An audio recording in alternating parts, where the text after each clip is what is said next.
When a student 8th class से 9th class में जाता है तो सबसे ज्यादा उसे जो डर लगता है वो बोर्ड एग्जाम से लगता है, क्योंकि 8th क्लास में वो स्कूल के टाइम पे एग्जाम दे रहे होते हैं और 9th-10th में आकर उन्होंने बोर्ड का एग्जाम देना होता है। सो आई विश अगर ये टिप्स और ये चीजें अगर कोई मुझे मेरे बोर्ड एग्जाम से पहले बता देता, so I could score more marks. और now I am gonna tell you all of the tips ताकि तुम्हें भी कोई प्रॉब्लम फेस ना करनी पड़े अपने बोर्ड एग्जाम से पहले। तो नंबर फर्स्ट पॉइंट है सिलेबस।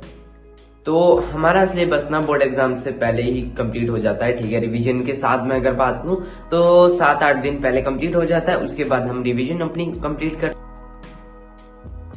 सो हमारे स्कूल में क्या होता है, सिलेबस हमारा 7-8 दिन पहले कंप्लीट करवा देते हैं।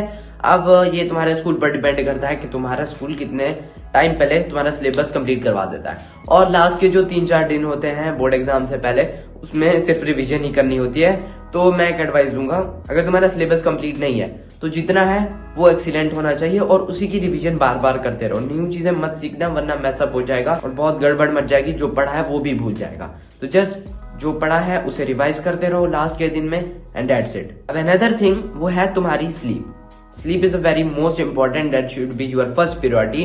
कि तुम जब भी एग्जाम देने जाओ उससे पहले 8 घंटे की नींद मस्त लेना, मस्ट मस्ट मस्ट। तो I was giving my math exam और उससे पिछली रात अगर मैं बात करूं 12 बजे मैं सो रहा था और सोते टाइम मैंने जब लाइट ऑफ की और मैं सो गया, तो अब मुझे एक सवाल याद हुआ, ये सवाल है और इसका आंसर क्या होगा, और उसका आंसर मुझे आता नहीं था।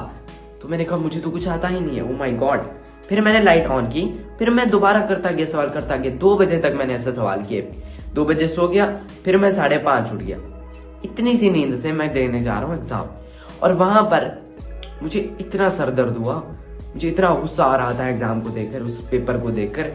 मैं जब क्वेश्चन देख रहा था तो मुझे लगा ये सवाल है, इसका जवाब ये है, लेकिन क्या मेथड होगा, कौन सा प्रोसेस होगा जिससे ये आंसर आए। मेरा दिमाग खराब हो गया एंड बस मेरे माइंड में एक ही चल रहा था कि किस तरह ये एग्जाम खत्म हो और मैं घर जाके सो जाऊं। एंड जो ही मैंने वो पेपर दिया मैं घर आके सो गया था, और उस एग्जाम में मेरे आए थे 75 में से 50 number. And thank God that was a school exam, वो बोर्ड एग्जाम नहीं था। बट मुझे ये पता चल चुका था बोर्ड एग्जाम के टाइम पे कि नींद बहुत इंपॉर्टेंट है, वो तो लेनी ही लेनी है। 8 घंटे की नींद मस्ट मस्ट मस्ट लेके जाना। अब हम बात करते हैं बोर्ड सेंटर पर तुम्हें आधे घंटे से पहले पहुंच जाना है। अब वाई, क्योंकि पहला दिन होता है जब, तो बहुत ज्यादा रोड ब्लॉक हो जाता है, गलियां ब्लॉक हो जाती हैं, स्टूडेंट बहुत दूर से आ रहे होते हैं, कहीं पे किसी का घर होता है, कहीं पे किसी का घर होता है। जब तुम सेंटर पे पहुंच जाओ आधा घंटा पहले, ठीक है, वहां पे अपने फ्रेंड से डिस्कस करो कि तुमने कितना पढ़ लिया, मैंने कितना पढ़ लिया, ठीक है, थोड़ा माइंड रिफ्रेश हो जाता है। और उसके बाद ना तुम्हें जाना है बोर्ड सेंटर, जहाँ पे तुम्हारा डोर होता है, जो सेंटर का डोर होता है, वहां पे एक पेज लगा होगा। उस पेज पे तुम अपना रोल नंबर देखो कहाँ पर है, और फिर वहां पे तुम्हें 2 कॉलम दिखेंगे, ठीक है, एक होगा रूम नंबर और एक होगा सीट नंबर। रूम नंबर देखकर वहां पे सीट देखकर तुम्हें इससे आधा घंटा पहले तुम्हारी सीट नंबर और रूम नंबर पता चल जाएगा, तो तुम्हें इधर भटकने की जरूरत नहीं पड़ेगी, जो कि मुझे पहले से पता था। सो जस्ट मैं सिंपली जाता और उसे देखकर अपनी जगह पर बैठ जाता। और जगह किसी सेंटर में चेंज होती रहती है और किसी सेंटर में एक जगह ही सेम रहती है। सो आई डोंट नो, मेरी जगह तो बहुत बार चेंज हुई थी। वन थिंग याद रखना कि तुम्हें उस बोर्ड वाले दिन 1 घंटा पहले बिल्कुल भी कुछ नहीं पढ़ना। और कुछ बच्चे ना बोर्ड सेंटर पर ही बुक्स लाए होते हैं, वो बुक्स वैसे तो रखवा ही दी जाती है, लेकिन वहां पे प्रेशर अलग से डाल रहे होते हैं, यार पेपर आने वाला, ये बुक रखी है, तो खराब हो जाता है माइंड, बाहर ले ही लेते हैं बुक आपसे। अनदर टर्म जो बहुत से स्टूडेंट्स के माइंड में रहती है कि चीटिंग होती है या फिर नहीं। तो मैं अपना बताता हूँ चीटिंग कितनी हुई थी। तो चीटिंग ना ज्यादा हुई थी ना कम हुई थी, ठीक है। अगर वो जो चेकर्स होते हैं, जो वहाँ पे निगरान होते हैं, जो निगरानी कर रहे होते हैं, जब वो आगे पीछे जाते हैं तो स्टूडेंट एक दूसरे से पूछ लेते हैं। वो खुद नहीं बताते, बहुत रेयर केस होता है, ठीक है, वो खुद बताएं, वरना स्टूडेंट एक दूसरे से पूछ सकते हैं। इन शॉर्ट ये बताऊं कि स्कूल लेवल पे जो चीटिंग होती है उससे तो कम ही होती है। अब हम बात करते हैं वहाँ पे चेकिंग की। जो ही आप जाओगे वो आपके पॉकेट्स चेक करते हैं, पाउच चेक करते हैं, प्रॉपर चेकिंग करते हैं, और मोस्ट स्टूडेंट के जूते वगैरह भी चेक हो रहे होते हैं। तो चीटिंग अगर पकड़ी जाए तो वो भाई भगा ही देते हैं, और फाइन वगैरह और वो सब आपको पता होगा। तो चीटिंग जो पर्ची वगैरह लेके जाने होते हैं वो तो भाई भूल ही जाओ। इन द मोस्ट केसेस वो आपसे क्लिप बोर्ड भी आपका ले लेते हैं और रिमूवर भी। ये ले जाने फजूल ही है, ठीक है, बट मोस्ट केसेस में अगर आप लेफ्टी हो दे ही देते हैं या फिर नहीं लेते कुछ सेंटर्स में। अब एक और गलती जो मुझसे बड़ी हुई थी वो था टाइम मैनेजमेंट। ठीक है, मैं कोई भी पेपर का ये टाइम नहीं देख के जाता था, इसका कितना होगा, इसका कितना, घड़ी लेके जाता था, पता नहीं होता था कितना टाइम है, बस मैं देख रहा हूँ अच्छा यहाँ तक होगा। तो अपना टाइम ना पहले से देखना, इस पेपर के 2 घंटे हैं, 3 घंटे हैं, ठीक है, जितना भी होता है। एमसीक्यूज का अलग होता है, सब्जेक्टिव टाइप का अलग होता है, तो उसके मुताबिक ही आप एक वॉच भी लेकर जाना, उसके मुताबिक आप देखना कितना टाइम हुआ है और कितना टाइम बाकी है, और उस तरह ही पेपर सॉल्व करना। इससे बहुत ज्यादा टाइम बच भी जाता है लास्ट टाइम पर। तो बायोलॉजी का पेपर था और मुझे ना टाइम का पता नहीं था, सो अभी मैंने सोचा आधा घंटा बचा होगा तो मैं एक लॉन्ग बाकी है मैं लिख लूंगा, लेकिन इन जनरल मेरे पास 5 मिनट ही बचे थे, तो मैंने 5 मिनट में एक लॉन्ग क्वेश्चन किया था। That was so hard for me, but मैंने कर लिया था जैसे तैसे, और मेरे बायोलॉजी में 59 मार्क्स आए थे। बट हाँ, ये तुम्हारी राइटिंग स्पीड पर भी डिपेंड करता है।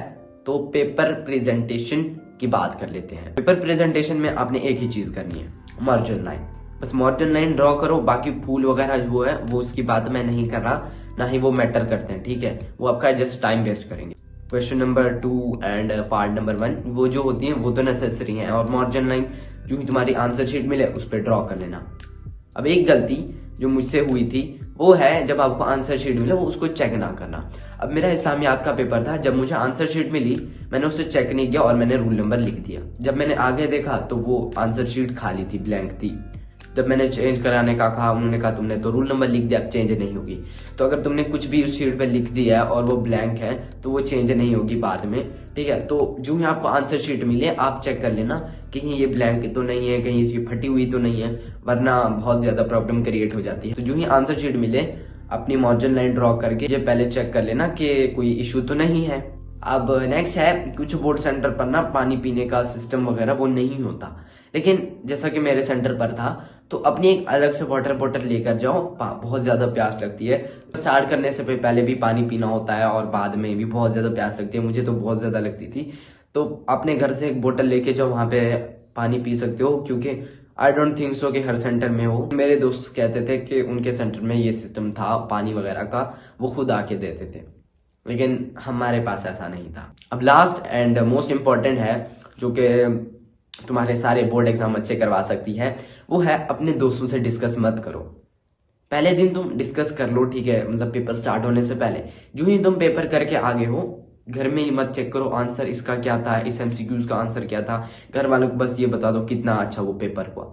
और दोस्तों से बिल्कुल बिल्कुल मत डिस्कस करना, उनको ब्लॉक पे लगा दो, बोलेंगे भाई पेपर्स के बाद बात करेंगे, अभी मुझे डिस्टर्ब मत करो। तो इंग्लिश का पेपर था मेरा पहला और उसमें मेरी 2 एमसीक्यूज गलत थी और मेरे दोस्तों की सारी एमसीक्यूज ठीक थी, और उन्होंने सर पे चढ़ा दिया तेरी 2 एमसीक्यूज गलत, कैसे क्या हुआ, आगे क्या करेगा। तो मेरे पूरे एग्जाम में यही सर पे रहा कि 2 एमसीक्यूज गलत, 2 एमसीक्यूज, ठीक है, प्रेशर ऑन मी, ठीक है। तो बिल्कुल भी अपने दोस्तों से डिस्कस मत करना, ना ही घर वालों से, बस घर आओ और नेक्स्ट एग्जाम की तैयारी शुरू करो। एंड मैंने आज तक रिजल्ट के बाद भी बिल्कुल भी डिस्कस नहीं किया कि कैसा पेपर हुआ या क्या था। These are the tips, I hope you like it. अगर तुम इंटरेस्टेड हो गए, चेक डिस्क्रिप्शन, वहां पे तुम मुझे इंस्टाग्राम पर मैसेज कर सकते हो to buy my Study Max course. I will see you next time as usual. मिलते हैं किसी और वीडियो में, बाय बाय।